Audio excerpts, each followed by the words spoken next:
Howdy doodle dandy, welcome to another video. Today is an ink review of the ink sample that I got from Goulet Pens of Platinum Carbon Black. Now this ink is very nice, but I could only test it in two pens. The pens were the Muji aluminum and the Serwex 1362. The ink currently in here is not Platinum Carbon Black. I don't have enough to do a filling. I don't have that much left because I used it for other writing and drawing, not just the review writing. But I did use it for drawings that I will show. So first off, we got how does Platinum Carbon Black write? And starting off, this was with the Muji aluminum pen, and the first thing I noticed was that it was feathering and bleeding a lot less than Noodler's Heart of Darkness was, and that I was hoping to do a second filling of the Muji aluminum, but never really got around to it, but it's fine. And, well, you can see the ghosting, ignore, that's fine. You can see here the ghosting is pretty bad, but that's because it's not very good paper. And I wrote this before I got any good paper. And for the Serwex 1362, I did have some trouble with it in the nib, like not flowing, and that's what created these droplets, because I had to turn the piston to get some to start the flow. Most of the ink that was in here was gone. This and the Muji surprisingly had similar sized lines, which I wasn't expecting because this was my first ink to test. The feed on this tapped out much quicker and stopped flowing pretty quickly.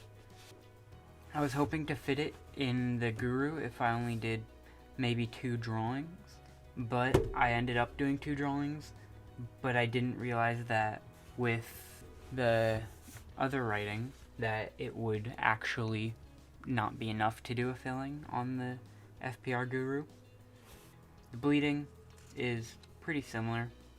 For the drawings, the first up we have this tree. This is actually 4 different inks, but all the black lines are Platinum Carbon Black.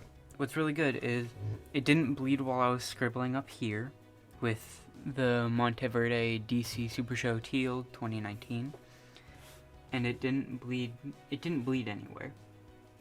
For the second drawing, I did all this scribbles and stuff were all Platinum Carbon Black.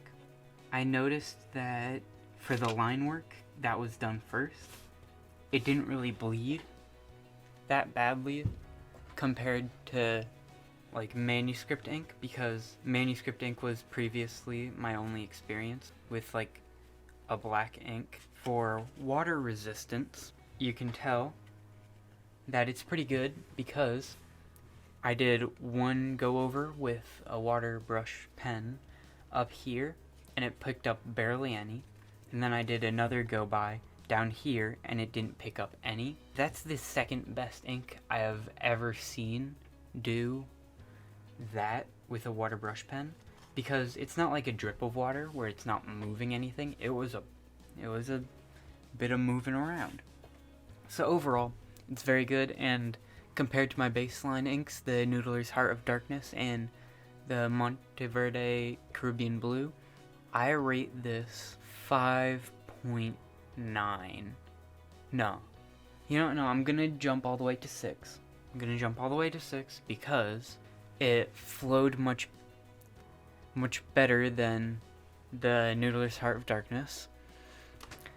And I'm gonna deduct a little bit because of the price, and that for how much it advertises its water resistance and how perfect it is, there still was some picked up, and that the feed on this tapped out quite a bit. It didn't happen with other inks, so that's going on this ink. Otherwise, it's pretty solid. If I had a full bottle of it, I would use the full bottle, and it wouldn't just be like the manuscript ink, not the manuscript ink, But the Moonman ink that came with the Moonman Mini that I have, that I have in a little bottle, and I never use it because I have black inks that are better. So those are just my thoughts on Platinum Carbon Black. Very nice. Give it a 6. Thank you for watching.